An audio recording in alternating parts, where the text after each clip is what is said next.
ముందుగా తిలక్ గారు చెప్పండి, మెడికల్ కాలేజీలు అయిపోయినాయి, ఇవన్నీ అయిపోయినాయి, ఇక అమరావతి తప్ప. సరే, అమరావతి గురించి 2-3 అంశాలు ఉన్నాయి, దగ్గుబాటి గారు ఇవన్నీ మాట్లాడదాం.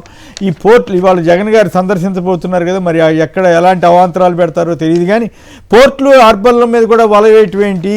ఈ రకంగా ప్రభుత్వ సంపదని, ప్రజల సంపదని ప్రైవేట్ వారికి అప్పగించే ఆలోచన ఏమిటి? ఇంకోవైపు ఏమో సరే అప్పులు, ఆ గొడవ అది వేరే విషయం. సో దీన్ని మీరు ఎట్లా సమర్థిస్తారా, వ్యతిరేకిస్తారా?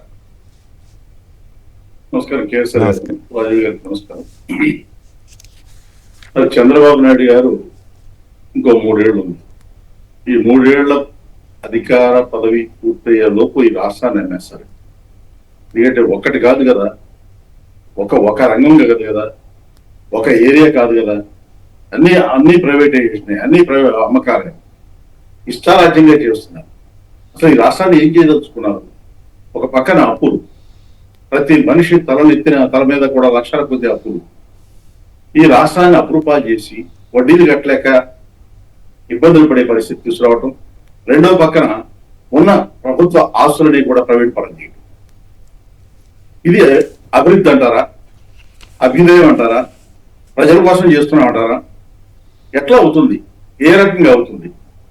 వాళ్ళ మత్స్యకారు హార్బర్లు ఆయన జీవిత కాలంలో 14 సంవత్సరాలు 19 సంవత్సరాలు ముఖ్యమంత్రి చేశారని చెప్పేసి చెప్పుకోవడం తప్ప ఒక్క హార్బర్ నిర్మించారా? 970 కిలోమీటర్ల తీరం ఉంది. మనకి హార్బర్ కట్టాలి. మన మత్స్యకారులు ఇతర రాష్ట్రాలకి, ఇతర దేశాలకి పొరపాటును వెళ్లి అరెస్టులకు గురవుతున్నారు, జైలులో మగ్గుతున్నారు. మనం హార్బర్లు నిర్మిస్తే ఇక్కడే మత్స్య సంపద పెరుగుతుంది, ఇక్కడి నుంచి ఎక్స్పోర్ట్ చేయొచ్చు, ఆ పోర్టులు కూడా నిర్మిస్తే అని ఒక్క సంవత్సరమైన ఆలోచించారా? ఒక్క హార్బర్ అయినా నిర్మించారా? జగన్మోహన్ రెడ్డి ఆ దూరదృష్టితో 10 హార్బర్లు నిర్మించడానికి ప్రయత్నం చేస్తే వాటిని ప్రైవేట్ పరం చేయడం ఆలోచన, రెండో ఆలోచన లేదా? ప్రైవేట్ వాళ్ళకి ఇవ్వటం, సంపద సృష్టించుకోవడం, తన సంపద పెంచుకోవడం. ఎక్కడ రాష్ట్రం అంతా కూడా ఇదే పద్ధతి. ఇక మిగిలింది రాబోయే రోజుల్లో ఆర్టీసీను, ఇటువంటి ముఖ్యమైన సంస్థలు ఎలసిటీ, వీటిని కూడా ప్రైవేట్ పరం చేసేస్తారు. ఈ రాష్ట్రాన్ని అప్పుడు పాలు ప్రైవేట్ పరం మొత్తం మీద రాష్ట్రాన్ని అమ్మేసి కానీ ఆయన అధికారం నుంచి దిగడానికి నేను అనుకుంటున్నాను.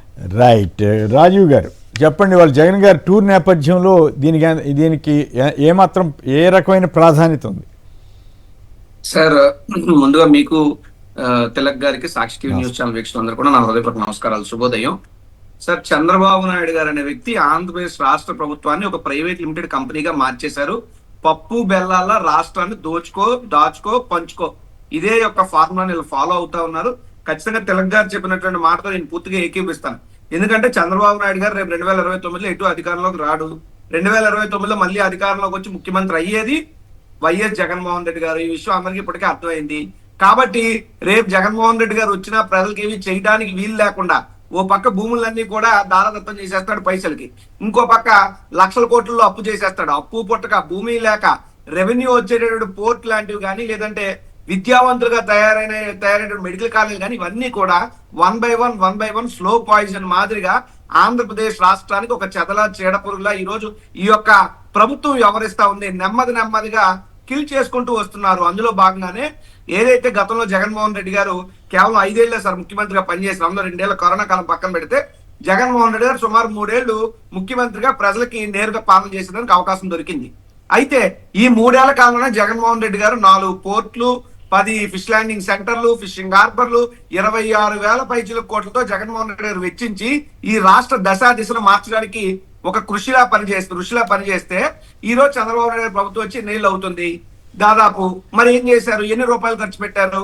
ఇక్కడ ఉత్తరాంధ్రలో మూలాపేట పోర్టుకు అన్యాయం చేస్తున్నారని మేమే మూలాపేట పోర్టుకు పోదాం పెద్ద ఉద్యమ కార్యక్రమం మేము చేసే ఈ ప్రాంతంలో 70% జగన్మోహన్ రెడ్డి గారు పనులు పూర్తి చేస్తే మిగతా 30% ఈ రోజుకి ఒకటి ముట్టుకోలేదు.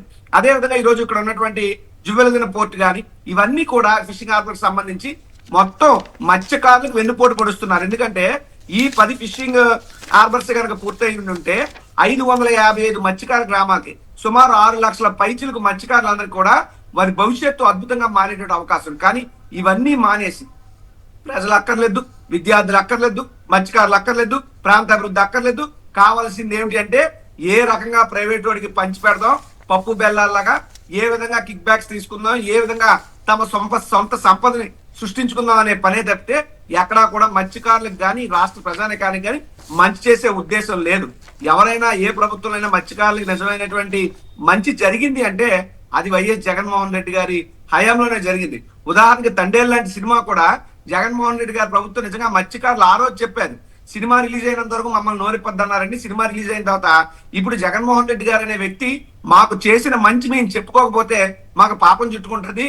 ఆ జగన్మోహన్ రెడ్డి గారు మంచి చేయడం వల్లే మా కుటుంబాలన్నీ కూడా ఈ రోజు బయటకు వచ్చాయి. జగన్మోహన్ రెడ్డి గారు డబ్బులు ఇచ్చారు, ఆర్థిక సాయం చేశారు, ఈ వలసలను అరికట్టాలనే ఇదంతా కూడా మత్స్యకారుల కోసం జగన్మోహన్ రెడ్డి గారు చేస్తున్నారని ఆ మత్స్యకారులు ఆ రోజు చెప్పారు.